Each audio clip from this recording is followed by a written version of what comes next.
사도행전 16장 19절에서 34절까지의 말씀입니다. 제가 가진 성경으로는 신약 성경 215페이지입니다. 신약 성경 215페이지입니다. 다 찾으셨으면 우리 한 목소리로 교독하도록 하겠습니다. 여종의 주인들은 자기 수익의 소망이 끊어진 것을 보고 바울과 실라를 붙잡아 장토로 관리들에게 끌어갔다가 상관들 앞에 데리고 가서 말하되 이 사람들이 유대인인데 우리 성을 심히 요란하게 하여 로마 사람이 우리가 받지도 못하고 행하지도 못할 풍속을 전한다 하거늘 우리가 일제히 일어나 고발하니 상관들이 옷을 찢어 벗기고 매로 치라 하여 많이 친 후에 옥에 가두고 간수에게 명하여 든든히 지키라 하니 그가 이러한 명령을 받아 그들을 깊은 옥에 가두고 그 발을 착고에 든든히 채웠더니 한밤중에 바울과 실라가 기도하고 하나님을 찬송하며 제수들이 듣더라. 이에 갑자기 큰 지진이 나서 옥토가 움직이고 문이 곧 다 열리며 모든 사람의 매인 것이 다 벗어진지라. 간수가 자다가 깨어 옥문들이 열린 것을 보고 제수들이 도망한 줄 생각하고 칼을 빼어 자결하려 하거늘 바울이 크게 소리질러 이르되 내 몸을 상하지 말라 우리가 다 여기 있노라 하니 간수가 등불을 달라고 하며 뛰어 들어가 무서워 떨며 바울과 실라 앞에 엎드리고 그들을 데리고 나가 이르되 선생들이여 내가 어떻게 하여야 구원을 받으리이까 하거늘 이르되 주 예수를 믿으라 그리하면 너와 네 집이 구원을 받으리라고 주의 말씀을 그 사람과 그 집에 있는 모든 사람에게 전하더라. 그 밤 그 시각에 간수가 그들을 데려다가 그 맞은 자리를 씻어주고 자기와 그 온 가족이 다 세례를 받은 후 그들을 데리고 자기 집에 올라가서 음식을 차려주고 그와 온 집안이 하나님을 믿음으로 크게 기뻐하니라. 아멘. 잠시 기도하도록 하겠습니다. 할렐루야. 참 고마우신 하나님 아버지, 한 주간도 하나님의 불꽃 같은 눈으로 지켜주심에 하나님 우리가 안전히 거하다가 거룩한 성일을 맞이하여 주님 앞으로 나올 수 있도록 허락하여 주심에 감사드립니다. 하나님 우리가 하나님을 향하고 하나님을 바라면서도 하나님 온전히 하나님 뜻 가운데 걸어가지 못함을 고백합니다. 주님 용서해 주시고 하나님 이 시간 하나님의 귀한 말씀이 선포되어질 때 이 말씀을 통하여서 우리가 하나님을 더 알아가고 이 땅에서 하나님의 백성으로서 하나님 바라보며 살아가는 자들이 되어질 수 있도록 하나님 이 시간 우리 한 사람 한 사람을 하나님의 말씀으로 세임 부어주시고 또 우리 한 사람 한 사람을 깨달아 알 수 있도록 하여 주시옵소서. 이 모든 말씀 살아 역사하신 예수 그리스도 이름으로 기도되었습니다. 아멘. 오늘 말씀의 제목은 고난의 감옥에서도입니다. 말씀의 제목이 뭐라고요? 고난의 감옥에서도. 아우슈비츠 수용소에 갇힌 체험을 바탕으로 죽음의 수용소라는 책을 쓴 빅터 프랭클이라는 사람이 본래는 프로이드 심리학을 신봉한 정신과 의사였습니다. 그래서 그는 어릴 때 이 사건들이 인간의 성격과 그리고 성품을 결정짓고 나머지 일생을 지배한다는 생각을 가지고 있었습니다. 근데 제가 많은 분들이 상담을 해보니까 영향을 미치긴 하더라고요. 어릴 때 그들의 성장 배경이 그들의 성품을 좌우하기도 하더라고요. 그리고 또 그들의 생각의 방식을 좌지우지하기도 하더라고요. 여하튼 그랬던 그가 언제 가스실로 보내질지도 모르는 상황에 이르렀고 고문과 말할 수 없는 모욕으로 그리고 고통을 당했습니다. 그렇게 고통받던 그가 어느 날 감방에서 인간이 가진 최후의 자유에 대해서 자각하게 되었어요. 그 자유가 뭐냐면 즉 나치가 아무리 환경을 통제하고 육체를 학대해도 자신의 상태를 관찰자의 입장에서 바라볼 수 있는 자유입니다. 이해가십니까? 그 상상도 못할 그 감옥에서, 그 고난 가운데서도 우리 육신의 자유와 또한 우리 육신의 고난은 줄 수 있어도 생각의 자유를 막을 수는 없잖아요. 이해가시죠? 무슨 얘기인지? 예. 우리가 생각할 수 있는 자유는 있다라는 것입니다. 인간의 환경을 바꿀 수는 없지만 환경에 대한 자신의 태도는 우리가 결정할 수 있는 거예요. 아멘 하십니까? 그리고 자유의 선택에 따라서 어떤 이는 환경을 이기지 못하고 그 고난 가운데서 함몰되어져서 고난 가운데서만 삽니다. 그러다가 죽음에 이르게 됩니다.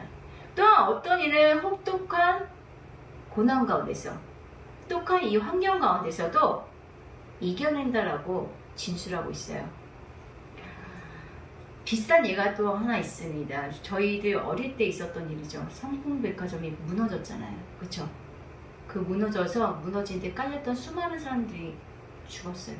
죽었는데 어떤 이는 오래도록 버티다가 살아났습니다. 그래서 사람들이 연구를 해봤어요. 다 죽었는데 그 다 무너진 상태에 갇혀있던 그가 어떻게 살 수 있었을까? 그는 얘기하기를 긍정적인 생각들, 난 살 수 있을 거야 하는 생각들만 했다는 거예요.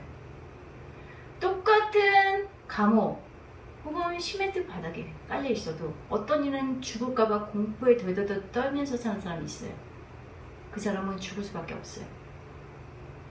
또 어떤 이는 반드시 누가 날 구하러 올 거야, 날 살려줄 거야 라는 희망을 가지고 사는 사람이 있습니다. 우리가 환경은 어떤 환경, 그러니까 내가 선택한 것이 아니라 내가 선택할 수 없었지만 이렇게 아우슈비츠 수용소에 갇힌 것처럼 갇혀있는 환경, 또 시멘트 바닥에 깔린 것처럼 그런 환경에 갇힐 수도 있습니다. 하지만 이 비터 프링클이라는 사람이 연구를 해보니까 육신은 갇혔지만 생각은 가둘 수 없더라는 거예요. 아멘? 우리의 생각은 가둘 수 없기 때문에 우리는 선택을 한다는 거예요. 부정적인 생각을 할 것이냐, 죽음에 대해서 생각할 것이냐, 아니면 앞으로 나아갈 수 있는, 나를 격려하고 그리고 긍정적인 미래를 바라보는 이런 생각을 할 것이냐. 이 생각의 선택의 자유권은 억압할 수 없더라는 거예요. 그 생각의 자유권을 누가 억압할 수 있습니까? 우리 자신인 거예요. 나 자신 외에는 그 누구도 내 생각의 자유를 억압시킬 수 없는 거예요. 아멘. 욥이 그에게 갑자기 찾아온 고난을 피할 수 없었던 것처럼 우리 역시도 우리들의 인생에 찾아오는 고난 자체를 피하기 위해서 최선을 다해서 노력하고 살고, 그리고 근면성실하게 살고 열심히 노력해도 때로는 내 노력과는 상관없이 우리 앞길에 어려움이 찾아올 수도 있어요. 우리가 예를 들어서 어디에 투자했는데 열심히 벌어가지고 투자했는데 경제적인 위기가 다가와서 내 투자에 손실을 본다든가, 지금 우리 옆에는 둔촌동 주공아파트가 있죠. 많은 이들이 새 희망을 꿈꾸면서 재개발을 투자를 하고 시작을 했어요. 근데 중단되어져 있잖아요. 건설업을 하시는 분들 얘기 들으면 저게 중단되어져서 세월이 흘러갈수록 점점점 들어가야 되는 돈은 늘어나겠죠. 돈은 또 묶여있고, 저기 투자 돈은 묶여있고, 또 앞으로 들어가야 되는 돈은 더 많아지고, 그분들은 얼마나 마음고생이 심하시겠습니까? 하루하루 흘러갈 때마다. 우리가 열심히 살아도 때로는 우리 인생에 우리가 뜻하지 않은 일들이 올 때가 있어요. 하지만 고난 가운데서도 그 고난 가운데 어떤 선택을 할 것이냐, 어떻게 우리가 그 고난을 마주 대하고 어떻게 그 고난에서 대응할 것이냐는 누가 선택하는 거예요. 외부의 환경은 우리가 선택할 수 있는 것도 있지만 때로는 선택할 수 없는, 우리 힘으로 안 되는 상황도 있어요. 더한 예를 들어보면 북한에 사시는 성도님들, 북한에 살고 싶어서 삽니까? 거기서 태어났으니까 사는 거잖아요. 종교의 자유가 없는 곳에서 살고 있잖아요. 그쵸? 거기서 태어났으니까. 때로는 우리가 노력해도 안 되는 것들이 있긴 있어요. 선택할 수 없는 것들이. 하지만 그럼에도 불구하고 우리가 선택할 수 있는 건 있습니다. 무엇이요? 우리 자신의 생각, 마음가짐. 우리가 선택할 수 있는 거죠. 아멘. 이 시간 환경, 가정 또는 재정적인 문제들, 또는 자녀의 문제들, 내가 열심히 노력해도 요즘은 그래요. 자녀들이 내 뜻대로 커가지는 않아요. 우리가 열심히 일을 했는데도 내가 일을 해가지고 벌었던 것들, 모았던 것들 투자했는데 날릴 수도 있어요. 그렇기 때문에 요즘은 고난 없는 사람은 없어요. 진짜 인생 가운데 큰 풍파가 없다, 평통하게 살았다 하면 그 사람은 복 받은 사람이구나 얘기할 정도로 인생이 그렇게 수월하지는 않습니다. 이렇게 인생의 감옥에 갇힌 우리들의 모습이 오늘 말씀, 우리가 봉독했던 이 말씀에 보면 비슷한 상황 가운데 있는 바울과 실라가 나옵니다. 이 바울과 실라가 이 감옥에 하나님의 일을 하기 위해서 열심을 다했음에도 불구하고 감옥에 갇혀서 고문당하고 고난당하고 했던 그들이 이 감옥 가운데, 이 고난 가운데 어떻게 이겨냈는지 오늘 말씀을 통해서 살펴보면서 이 바울과 실라의 삶이 우리 열린문교회 성도님들의 삶의 선택이 되어지기를 주님의 이름으로 축원드리겠습니다. 첫 번째로 바울과 실라는 원망과 불평이 아닌 찬양을 선택합니다. 바울과 실라는 성령의 인도하심을 따라서 빌립보에 가서 전도를 시작하였습니다. 그곳에서 자색옷과 장사를 하는 루디아와 그의 가정이 회심하게 되었고 본격적으로 복음을 전하게 되었습니다. 그런데 바로 그때에 바울과 실라는 오늘 말씀에 나온 것처럼 무고하게 감옥에 갇히게 되었습니다. 그들이 감옥에 갇히게 된 이유는 오늘 본문에 보면 점치는 귀신 들린 여정을 고쳐줬기 때문이에요. 그 여정의 입장에서 보면 고마워요, 안 고마워요? 너무나도 고맙죠. 귀신 들려가지고 그러고 살았던 그 여인을 고쳐줬으니까 바울과 실라가 얼마나 고맙겠어요. 하지만 그 여정은 고맙지만 그 여정의 주인들은 이 여정을 시켜서 점을 쳐서 돈을 벌었던 사람들이에요. 그 주인들의 입장에서 보면 바울과 실라가 어떻겠어요? 고마웠겠어요? 귀신 쫓아내줬으니까? 아니죠. 돈이 들어오는 수입원을 막은 거잖아요. 그쵸? 그러니까 얼마나 화가 났겠어요. 그래서 그들은 바울과 실라를 붙잡아서 이상한 풍속을 전하는 자로 모함하고 고소합니다. 그런 말미암아 바울과 실라는 억울하게 매를 맞고 착고에 채워서 그리고 지하 감옥에 갇히게 되었습니다. 이 착고는 다리를 넓게 벌려 양 발목에 채우는 기구예요. 이 바울과 실라는 이 양 발목에 이렇게 착고에 채인 상태로 혹독한 대우를 받게 됩니다. 이런 모든 상황 가운데서도 바울과 실라는 낙심할 수밖에 없는 상황이죠. 내가 나를 위해서가 아니라 첫째, 누구를 위해서?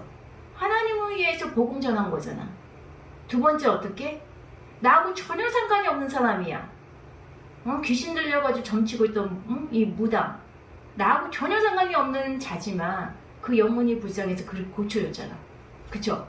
그러고 나서 억울한 일을 당하게 됐어요. 억울했을까요? 안 억울했을까요? 억울했겠죠. 그 사람에 대해서도 억울했을 거고 내가 고쳐준 그 사람에 대해서도 억울했을 테고 내가 주님을 위해서 이렇게 진짜 복음 전하겠다고 열심히 일하는데 이런 상황이 벌어졌어. 그러면 어떻게? 우리 그리스도인들은 마음 밑바닥에 어떤 마음이 있냐면 내가 하나님의 일을 이렇게 열심히 했으니까 하나님 나를 책임져 주셔야 돼. 하나님이 이런 나쁜 일을 다 막아주셔야 돼 하는 마음들이 있어요. 그쵸? 근데 막아주셨나요? 안 막아주셨죠. 안 막아주시고 되려 감옥에 갇히고 막고 새꾸라기 이렇게 발목이 완전히 채이고 지하 감옥에 갇히게 됐잖아요. 그랬을 때 우리 같으면 어떨까요? 화가 나겠죠. 화가 나서 불평하겠죠. 원망하겠죠. 막 화가 나서 불평하고 원망하다 좀 시간이 지나가면 낙심되고 절망이 되고, 뭐지? 내가 믿는 하나님은, 내가 하나님을 위해서 이렇게 노력했는데 왜 하나님은 날 안 도와주시지? 이렇게 창피를 주지? 왜 이런 일들이 생기지? 라는 마음이 들 겁니다. 그렇죠? 응? 그럴 거예요. 우리 삶 가운데서도 여러분은 곰곰이 생각해보세요. 매일의 삶 가운데 작은 일, 큰 일 가운데 이런 일들이 있나요, 없나요? 있을 때마다 여러분들은 어떻게 하나요? 혹시 내가 예수를 위해서, 하나님을 위해서 이렇게 교회를 섬기고 전도도 나가고 이렇게 헌금도 하고 하는데, 그럼 하나님이 저 세상 것들보다 나를 내가 더 잘 돼야 되는데, 세상에 나가 보니까 나보다 뛰어난 사람들 많아. 나보다 잘 되는 사람들 많아. 믿지 않는 내 친구들은 더 잘 살아. 그럴 때마다 여러분들은 감사가 나오시는, 그거보다는 짜증과 불평, 원망과, 내가 믿는 하나님은 뭐지? 저 사람은 하나님 안 믿고 무신론자인데, 아니면 저 사람은 하나님 안 믿고 불교 믿고 있는데 왜 저 사람은 잘 되지? 왜 저 집 자녀들은 더 잘 되는 거야? 라는 마음에 평정심이 깨지진 않나요? 저도 그럴 때가 있어요. 어떤 때냐면, 나는 엄청 노력하고 살았어. 근데 저 사람은 나보다 노력하지 않는데 쉽게 저기 하고 있는 거야. 학교에서 쉽게 강의하고 있는 거야. 마음의 평정심이 깨지더라고. 나는 그 자리에 올라가기 위해서 진짜 엄청나게 노력을 했는데, 우리 삶 가운데 바울과 실로가 겪었던 것처럼 감옥에 갇히는 큰 사건은 아니더라도 작은 이들, 수많은 작은 이들을 만나게 됩니다. 그럴 때 여러분들은 어떤 마음을 가지고 사시나요? 오늘 본문에 보면 감옥에 갇힌 바울과 실라는 그 억울한 상황 가운데서도 25절에 보면 한밤중에 바울과 실라가 기도하고 하나님을 찬송하며 제수들이 듣더라. 이 바울과 실라는 어떻게 했다고요? 하나님 앞에 나가 기도하고 하나님을 찬송했더라고 되어져 있어요. 아멘. 햇볕도 들지 않고 냄새가 나는 더러운 감옥에 갇혀서도 그들은 전혀 환경에 함몰되어지지 아니하고, 고난에 함몰되어지지 아니하고, 오로지 그들은 하나님만 바라봅니다.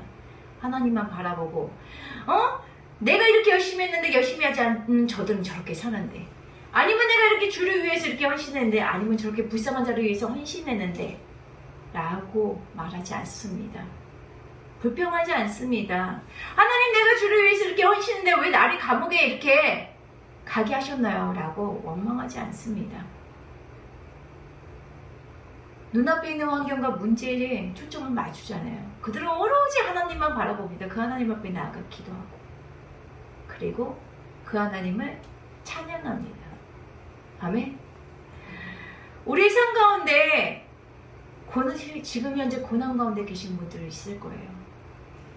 전혀 그렇지 않는다고 하여도 우리가 천국 가는 그날까지 우리 인생 가운데 크고 작은 고난은 반드시 있습니다.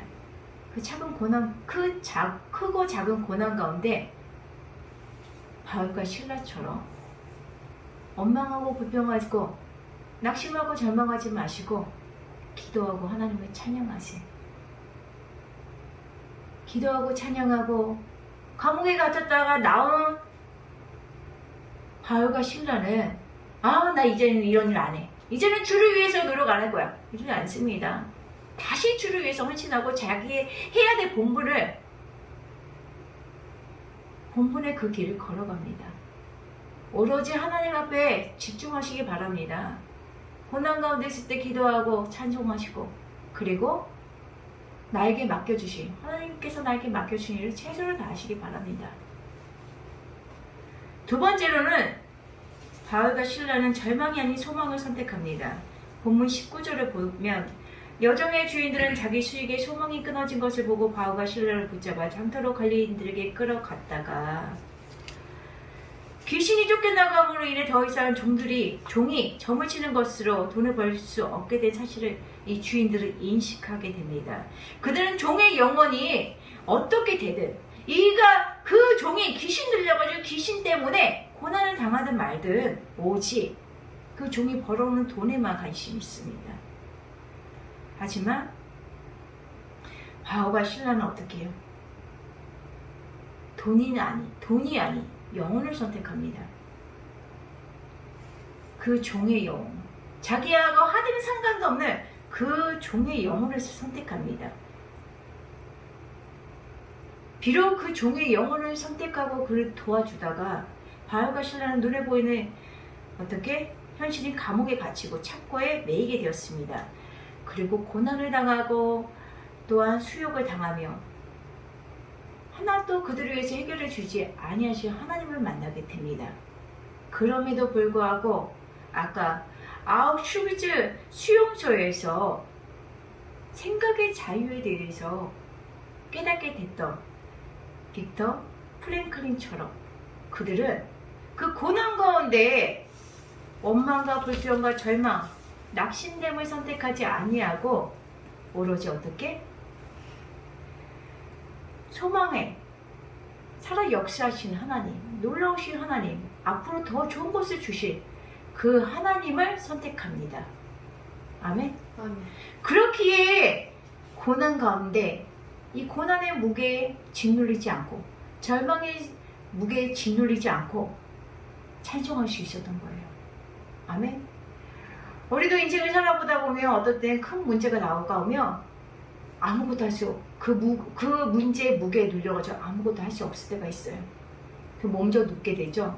그 고난 가운데 함몰되어질 때가 있어요. 그래서 아무것도 못할 때가 있어요. 내 이 고난이 너무 크게 느껴져서.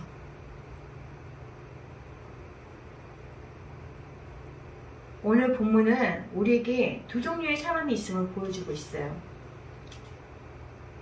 눈으로 보는 현실로 소망이 끊어졌다고 생각하는 사람과 그 고난의 무게에 완전히 짓눌려 버리는 사람과 또 눈으로 보는 현실을 초월하여서 소망을 잃지 않는 사람입니다.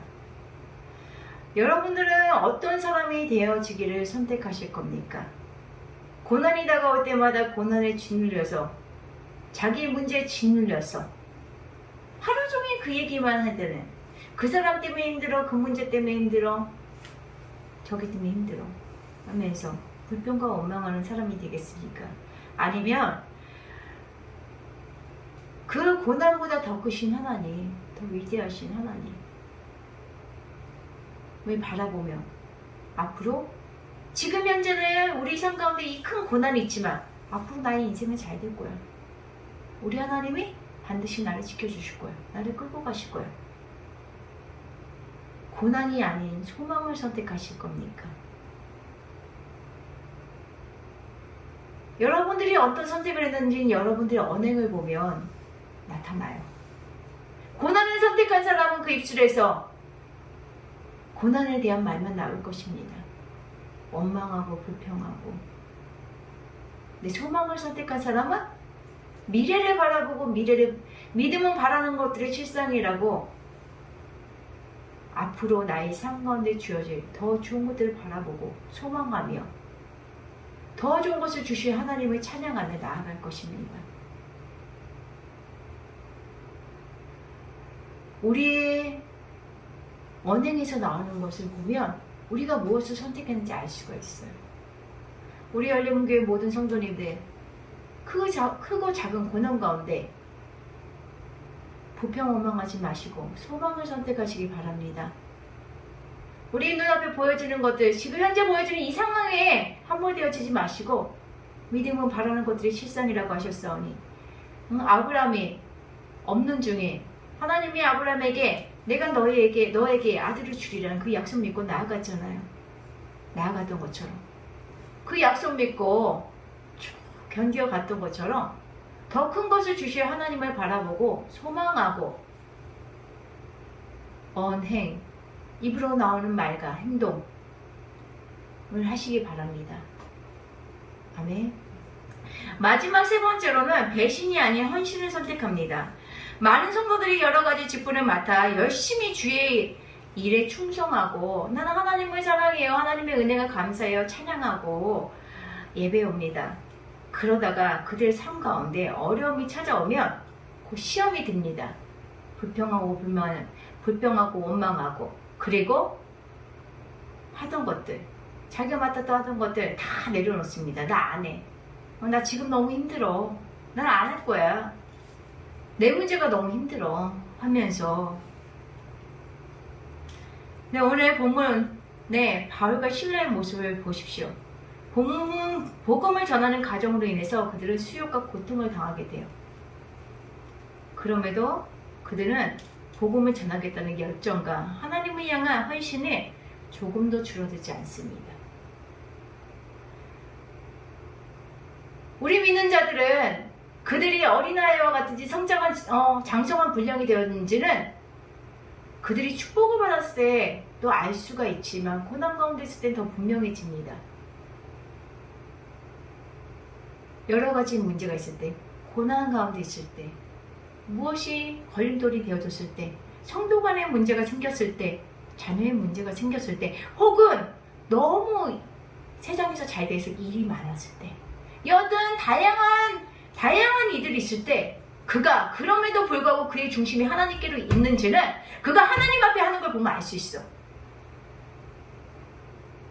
하나님께 약속한 다니엘이 예배드리지 말라고 했음에도 불구하고 그때를 마저 3번이 하나님 앞에 나아가다고 했죠. 그리고 느헤미야가 성벽 공사를 할 때 수많은 방해가 왔을 때 그럼에도 성벽 공사를 진행해 나가잖아요.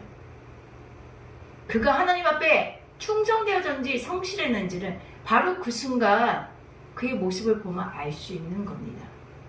그가 장성한 분량이 되었는지를. 아멘. 하나님은 성실하고 충성된 자, 그리고 하나님 앞에 순종하는 자를 찾으세요. 그래서 좋은 것도 줘보시고 고난도 줘보시고 됐는지 안 됐는지 보시려고. 아멘. 훈련하시기 바랍니다. 어떤 훈련? 성실을 훈련하세요. 비가 오나 눈이 오나 좋은 일이 있으나 고난이 있으나 하나님 앞에서 하나님만 바라보며 환경에 흔들리는 것이 아니라 그 어떤 환경 속에서도 내가 하나님을 선택하리라 하는 견고한 믿음을 가지고 나아가시기 바랍니다. 그때 오늘 본문 말씀에 보면 바울과 실라가 고난 가운데 함몰되지 아니하고 자기 자신의 자리를 지키고 신앙을 지키고 하나님 앞에 나아가 기도하고 찬양했을 때 어떻게? 옥토가 26절입니다. 이에 갑자기 큰 지진이 나서 옥토가 움직이고 문이 곧 다 열리며 모든 사람의 매인 것이 다 벗어진지라. 아멘. 옥토가 움직이고 문이 다 열렸더래요. 그리고 간수가 자다가 깨어서 옥문들이 열린 것을 보고 간수들이 오게 되죠. 아멘. 그들의 이 모습을 보고 이 간수의 가족들이 구원받게 되잖아요. 아멘. 바울과 실라가 감옥에 갇히지 않았다고 한다면 이 간수를 만날 수 있었을까요? 아니죠. 하나님은 우리를 향하신 하나님의 계획하심이 있는 거예요. 아멘. 우리가 그 자리를 지키고 불평 원망이 아닌 소망을 가지고 하나님을 기대하고 기도하고 찬송하고 나아가면 하나님께서 우리의 감옥의 옥터의 문이 열리게 하십니다. 뿐만 아니라 하나님이 우리를 향하셨던 그 계획하심이 이루어지게 합니다. 아멘. 그 계획하신 가운데 이 간수장 가족들이 구원받았던 거죠. 우리를 축복의 통로로 사용하셔가지고 더 많은 영혼들이 구원받고 하나님을 만나게 하는 통로로도 쓰임받게 하십니다. 아멘. 우리 열린문교회 모든 성도님들 삶 가운데 이렇게 고난의 감옥에 갇혀있다고 하여도 그것에만 집중하지 마시고 하나님께 집중하여서 하나님에게 최선을 다하세요. 더 고난의 감옥에 있으면 있을수록 바울과 실라가 하였던 것을 더 최선을 다하세요. 더 찬송하고 더 주의 일을 하세요. 그랬을 때 이 고난의 감옥이 무너지고 문이 열리게 되어지는 것입니다. 아멘. 그리고 그것에만 만족하지 마시고 바울과 실라가 축복의 통로로 쓰임 받았던 것처럼 우리 열린문교회 성도님들도 축복의 통로로 쓰임 받으시고 우리 고난을 간증할 수 있는, 고난을 승리로 만들어서 좋은 열매로 만들어서 고난의 감옥에 갇혀있는 자들이 일으켜 세우시는데 쓰임 받는 우리 열린문교회 성도님들 되어지기를 주님의 이름으로 축원드리겠습니다. 아멘.